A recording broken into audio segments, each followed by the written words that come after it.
Azoul, Amsel Khair, bonsoir à tous. Une fois de plus, notre pays vient de connaître un drame, une tragédie qui a connu son paroxysme en Kabylie avec les incendies qui ont ravagé des milliers d'hectares, détruit des villages entiers, mais surtout emporté des dizaines de vies humaines en endeuillant autant de familles. Du fait de l'imprévoyance, de mauvais choix ou simplement du déni, ce désastre n'a pas pu être évité. Mais dans ce tunnel, dans ces ténèbres, deux éléments viennent apporter des lueurs d'espoir malgré tout. Le premier, c'est l'élan de solidarité extraordinaire qui s'est manifesté envers les victimes immédiatement au pays, mais aussi dans la diaspora. Le deuxième, et c'est peut-être symboliquement le plus fort, c'est la réaction du père de la victime qui a été immolé, assassiné à l'Arbanati Erethen. Ce père, dans la grandeur d'âme, dans la générosité de cœur, a probablement sauvé le pays d'une guerre civile, mérite notre reconnaissance. Et naturellement, nos pensées à tous doivent accompagner les familles endeuillées. C'est ce qui m'a amené à m'imposer le silence pendant tous les premiers jours qui ont suivi ces incendies. Il y a maintenant assez de recul.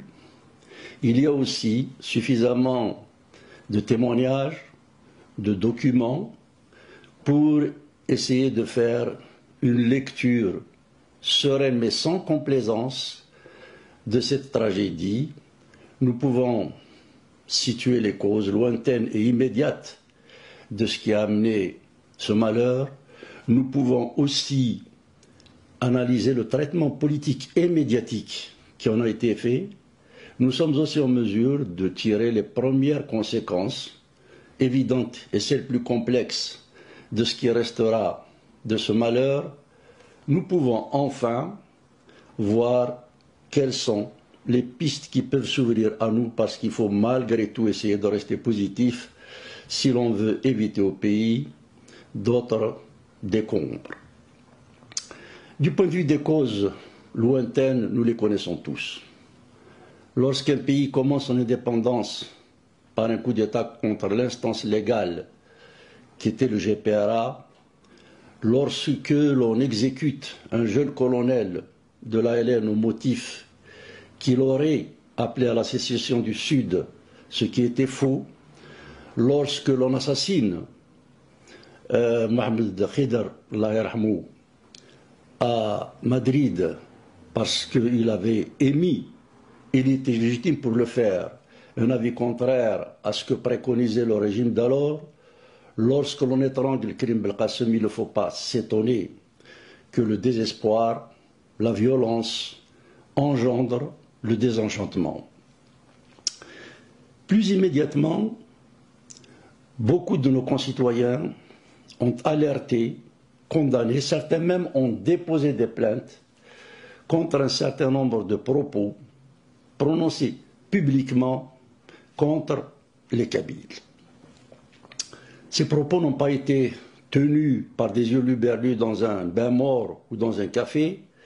Ils ont été tenus par une députée, pour d'autres par un sénateur, d'autres enfin par un ancien ministre qui aspirait à être chef de l'État. Plus grave, des notables de Mostaganem ont tenu cénacle pour faire une proposition d'un ethnocide, un programme qui libérerait l'Algérie du péril kabyle, puisqu'ils ont proposé d'atteindre le zéro kabyle en Algérie.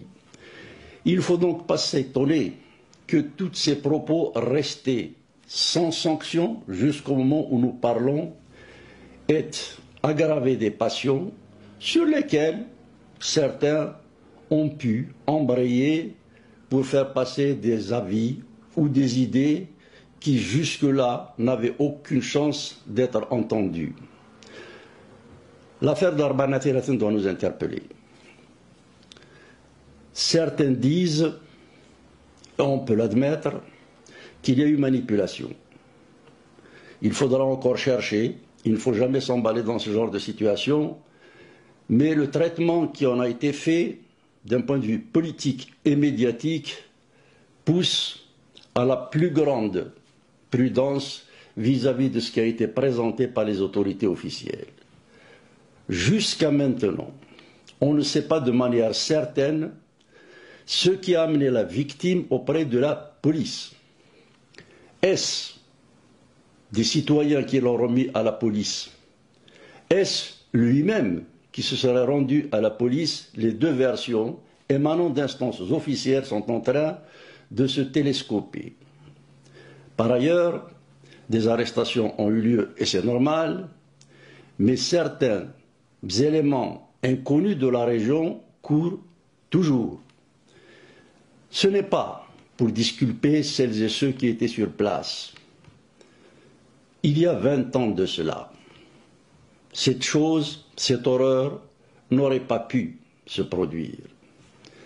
J'ai le souvenir très net d'une provocation qui a eu lieu à Oued-Aïssi auprès de certaines populations installées récemment dans cette localité.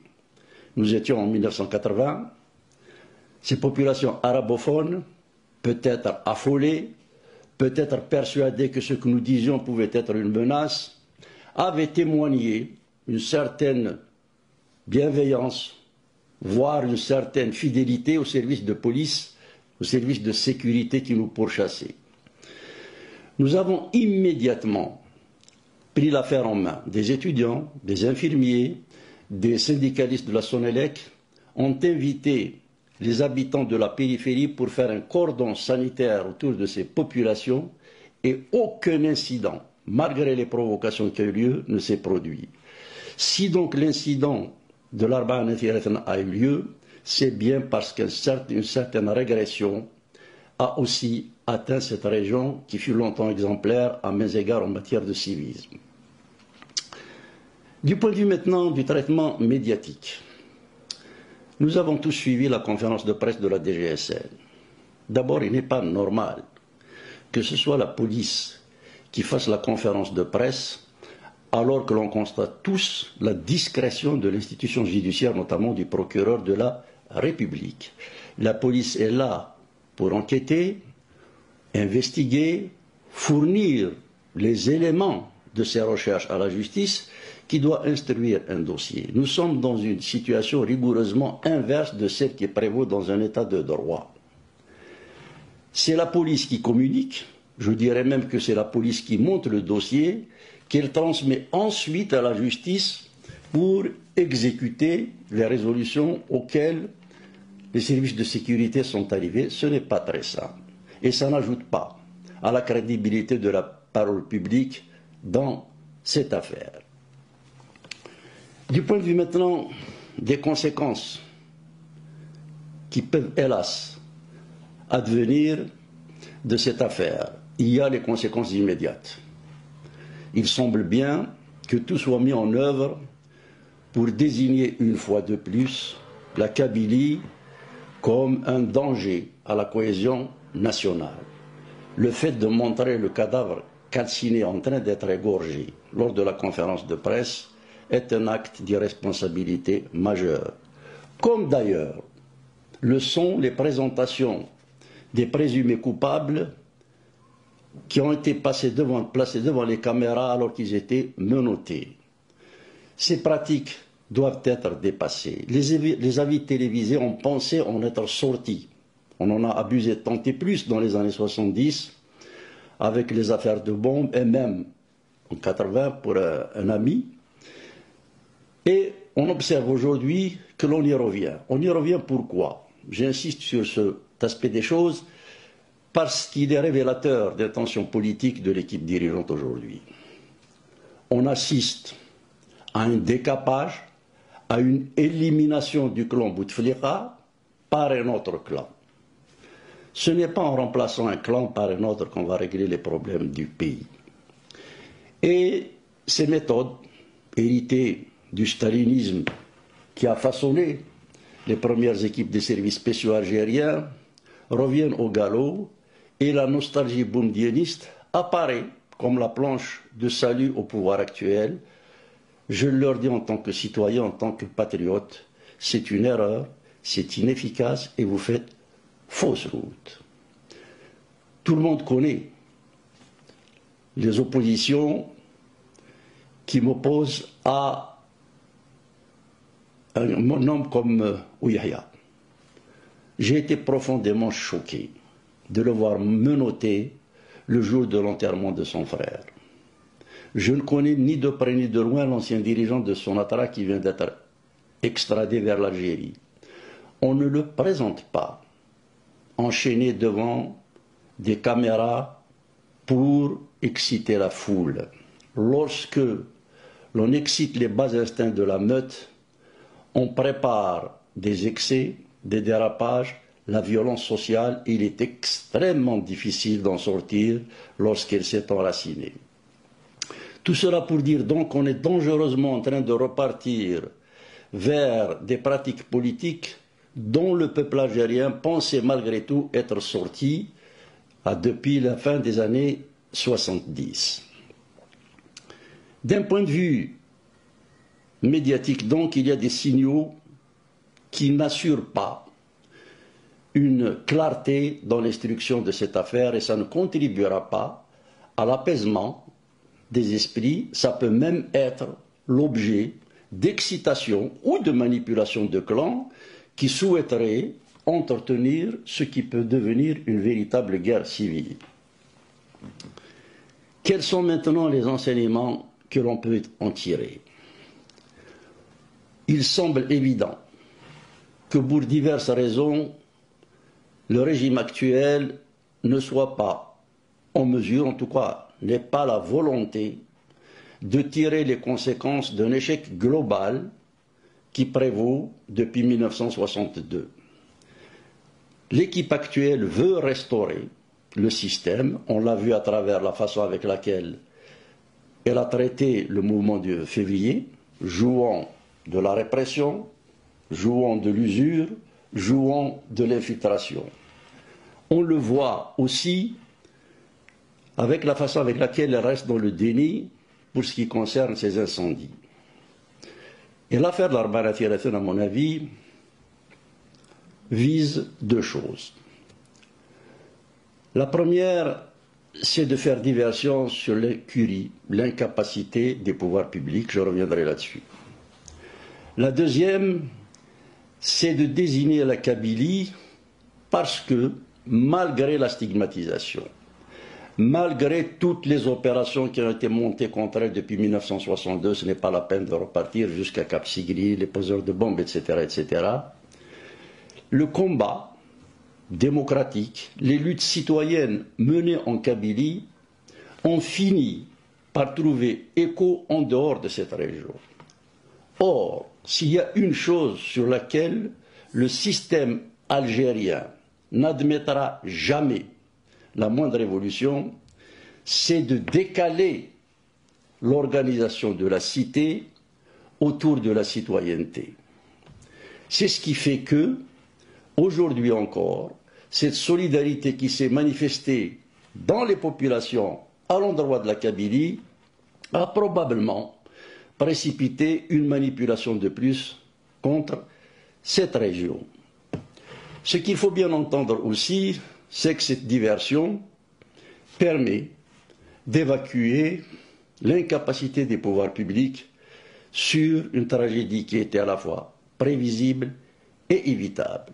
On sait aujourd'hui que des cadres de la protection civile ont alerté il y a plusieurs années de cela sur les risques qui pesaient sur le patrimoine forestier algérien, avec naturellement les dégâts humains qui pouvaient s'en suivre. Il y a 5 ans de cela, des cadres ont fait une proposition pour l'acquisition de 5 canadaires. L'affaire était avancée, le dossier était ficelé et la présidence de la République a bloqué ce dossier. Donc ce n'est pas parce qu'on n'a pas pensé aux instruments qu'il fallait pour prévenir et traiter les incendies, c'est parce qu'on a fait le choix de ne pas s'en prémunir. La même chose a prévalu pour ce qui est de la santé publique. Nous savons que des contrats portant sur la réalisation de 5 CHU à Tlemcen, à Alger, à Tizi Ouzou, à Constantine et à Annaba étaient finalisés et les maîtres d'œuvre étaient retenus. Ils ont été rayés d'un trait de plume pour construire la mosquée d'Alger. On ne peut donc pas s'étonner qu'il manque des lits aujourd'hui. Ce sont des choix qui ont été faits, assumés, et on n'a pas entendu. Beaucoup de dirigeants sont désolés ou démissionnés devant des erreurs ou des fautes d'une telle gravité. Il est donc trop facile de faire supporter aujourd'hui le poids de l'impasse algérienne au seul Bouteflika.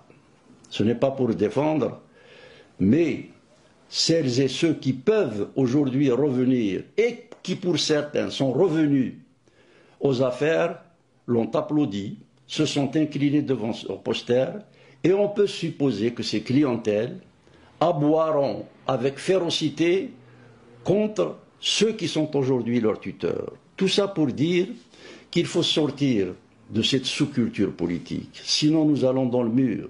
Les dirigeants, comme nous les citoyens, vous n'avez pas le droit, vous ne pouvez pas rester dans ce déni. On a avancé des arguments en disant que l'Algérie avait une topographie qui ne se prête pas à l'utilisation des canadaires parce que le relief était montagneux, parce qu'il y avait des villages ici et là, etc., etc. Je ne suis pas un spécialiste en la matière, je me suis simplement renseigné. C'est quand l'accès aux incendies est difficile, c'est-à-dire lorsque le relief ne s'y prête pas, qu'il faut utiliser les canadaires. Il y a des maisons partout. Il y en a en Grèce, il y en a en Italie, il y en a en France, dans le sud en tout cas, il y en a au Portugal. Ils ont utilisé les canadaires. Et s'il faut évacuer une maison ou un village, le temps que l'on fasse le largage, il faut le faire. Mais continuer à dire aujourd'hui qu'il ne faut pas avoir de canadaires pour ne pas perdre la face, c'est préparer de nouveaux drames demain, si tant est qu'il y a quelque chose encore à brûler. Mais nous replanterons, nous reboiserons. Et il faut au moins éviter que cet effort qui nous attend ne parte en fumée demain du simple fait de mauvais choix politiques ou bien de priorités qui n'ont pas lieu d'être. Messieurs les dirigeants, je vous parle en tant qu'Algérien, je m'adresse à vous en tant que citoyen. Et donc c'est de citoyen à citoyen que je m'adresse à vous. Ce n'est pas parce que vous ne lisez pas les choses dans la presse qui est maintenant muselée que les Algériens ne parlent pas entre eux. Je vous livre un message que m'a envoyé un Algérien. Un Sukhoi dans l'armée algérienne est doté, vaut, dans la meilleure de ses gammes, semble-t-il, 53 millions de dollars. Un Canadair, dans la meilleure de sa version, dans sa dernière version, vaut entre 32 et 34 millions de dollars. Il y a possibilité d'acquérir des occasions rénovées par le constructeur lui-même. Vous n'avez donc aucune excuse de ne pas avoir doté notre pays de ces appareils qui sont utilisés dans l'ensemble du bassin méditerranéen. Je ne vous ferai pas de procès parce que c'est vrai que les erreurs, les fautes récurrentes qui sont commises sont inscrites dans le gène de la matrice du système politique algérien. Mais on peut au moins faire l'effort d'en sortir. Je vous en conjure. Oubliez que vous êtes au pouvoir aujourd'hui. Vous ne serez peut-être pas demain. Oubliez les coquetteries par lesquelles on a censuré la parole des citoyens parce qu'ils parlent. Nous savons tous que le budget de l'armée algérienne évolue entre 25 et 30%. Aucun pays ne peut tenir longtemps avec de tels chiffres. Les pays démocratiques tournent entre 2 et 4%. Même la Turquie, même après la folie militariste d'Erdogan à la suite du coup d'État avorté de 2016, tourne, selon les avis spécialisés, autour de 9%. Nous ne pouvons pas hypothéquer le destin d'un pays par un surarmement qui n'a pas lieu d'être et qui en plus est inefficace. Il faudra donc que tout cela soit mis à plat parce que nous devons discuter. Si nous ne discutons pas, calmement, posément, sans colère, mais pour le bien de notre pays et de notre nation, cela veut dire que nous n'avons tiré aucune leçon de nos erreurs et je me mets dans la responsabilité des erreurs qui ont été commises parce que nous sommes tous, peu ou prou, responsables d'un tel désastre, d'une telle impasse. Il y a possibilité de réparer de tels dégâts. Il y a possibilité de permettre à l'Algérie indépendante de naître parce que politiquement, démocratiquement, culturellement, socialement, elle n'est pas encore née. Nous devons savoir que nous devons tout remettre à plat. Que faire concrètement? Qu'est-ce qui peut nous permettre de rebondir? De la lucidité, du courage certainement, de l'intelligence et de l'écoute les uns envers les autres. Il ne s'agit pas de s'accabler, il ne s'agit pas de s'investiguer, il s'agit simplement de savoir que le déni ne peut plus nous permettre d'avancer parce que nous sommes au bout du bout. Les ressources financières s'épuisent, la colère monte et on peut supposer que cette fois-ci, elle ne s'exprimera pas de manière aussi pacifique qu'elle l'a été en 2019 et en 2020. Nous devons donc être suffisamment lucides pour dire que nous devons tourner une page pour écrire une nouvelle. Sur quoi pouvons-nous nous appuyer? J'entends mes concitoyens qui me disent que faire? Les analyses, ça suffit. Les discours, ça suffit. D'abord, ce n'est pas vrai. Il faut des analyses. Lorsque l'on a identifié les problèmes, lorsque l'on est d'accord pour pouvoir en traiter, les débattre, c'est déjà un grand pas de fait vers leur résolution. Maintenant, il y a deux axes sur lesquels on peut s'appuyer et qui sont immédiatement opérationnels. Le premier, je l'ai évoqué auparavant, c'est ce formidable élan de générosité qui est monté du tréfonds des âmes de nos concitoyens. Nous devons mieux l'encadrer, nous devons le valoriser au lieu de le stigmatiser comme l'a fait l'ambassadeur d'Algérie à Paris, qui a eu des propos absolument irresponsables. Un pays digne de ce nom aurait immédiatement rappelé son représentant. On ne dit pas à des citoyens qui ont eu le patriotisme, le civisme de s'organiser spontanément autour de leur projection de leur comité de village, nous n'acheminerons pas vos dons parce que je ne suis pas le responsable d'une région. D'abord, cette région, tu la représentes, et puis en tout état de cause, le comité de village ne représente pas le peuple algérien. C'est à toi d'essayer de sensibiliser les autres catégories pour promouvoir ce civisme, pour faire l'apologie de cette générosité afin qu'elle devienne la norme dans la diaspora algérienne au lieu de l'entraver. Il y a donc cette générosité, ce civisme qu'il faut entendre, qu'il faut savoir canaliser, mais pas du tout. Dans des organisations politiques, il y a une dissolution de la classe politique et cette tragédie vient de le révéler un peu plus. Nous ne sommes pas là pour faire une proposition d'un cadre partisan. Il ne s'agit pas de cela. Ce qu'il faut, c'est rassembler les gens dans un cadre qui promeut la citoyenneté, qui assure très concrètement la mobilisation autour de tâches concrètes. Je l'ai dit tout à l'heure, il faudra reboiser ce qui a été brûlé. C'est un immense chantier autour duquel nous pouvons organiser nos intelligences et nos énergies. À l'intérieur du pays, il est impossible, en tout cas il est extrêmement difficile de s'organiser, de s'exprimer, de se rencontrer, puisque je l'ai dit maintenant, le retour du boumdienisme semble tenter, hélas, les dirigeants actuels. La diaspora donc doit essayer d'élargir son regard, sa réflexion, pour donner plus de sens, de valeur et d'amplitude à cet élan de mobilisation et de générosité. Il faudra soigner, il faudra nettoyer, il faudra reconstruire, il y a à faire, et ce n'est pas la première fois, que la diaspora algérienne aura été déterminante dans un moment critique de notre nation.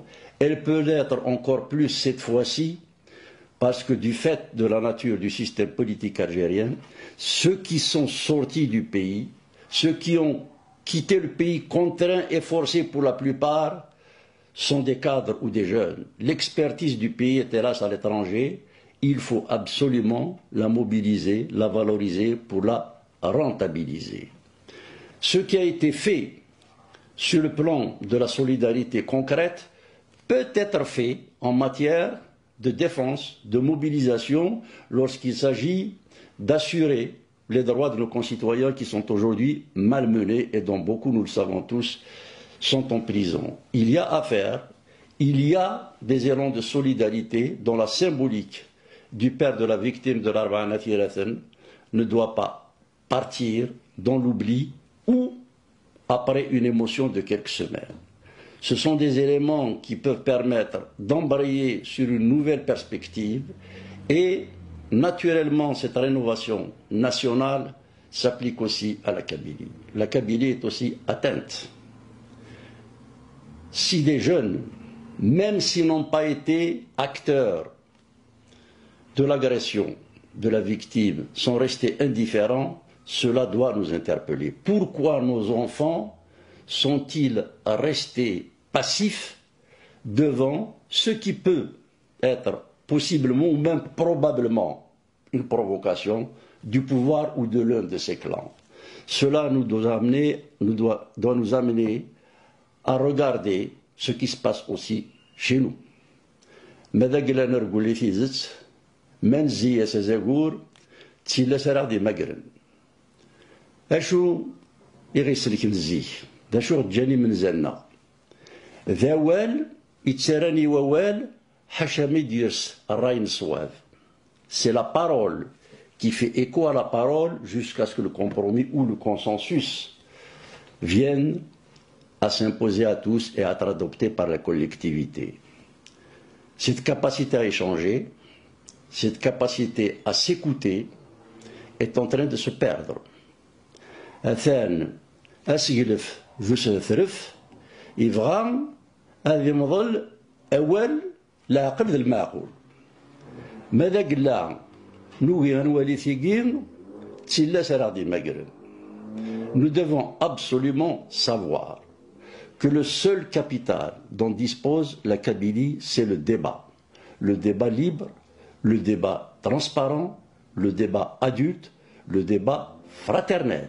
C'est parasitisme induit par un populisme dangereux qui est en train de produire de l'invective, de l'intimidation, voire de la violence, amènera d'autres incidents de l'Arba'a Thirathan. Mais il a une vedara, mais il a une lieralna, tamourliagien.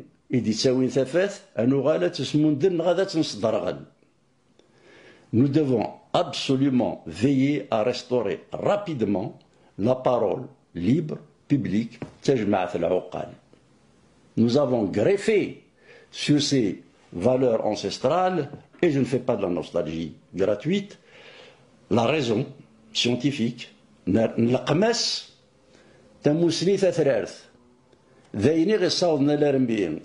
إذن سولي ثمورث القبائل القارثية ذايني تيصاوضنا لارمي تمقولن دغورس ويذني إقار فرنسا يكون يدي ربان أتوغالم ذا المثول ذا رشتاقين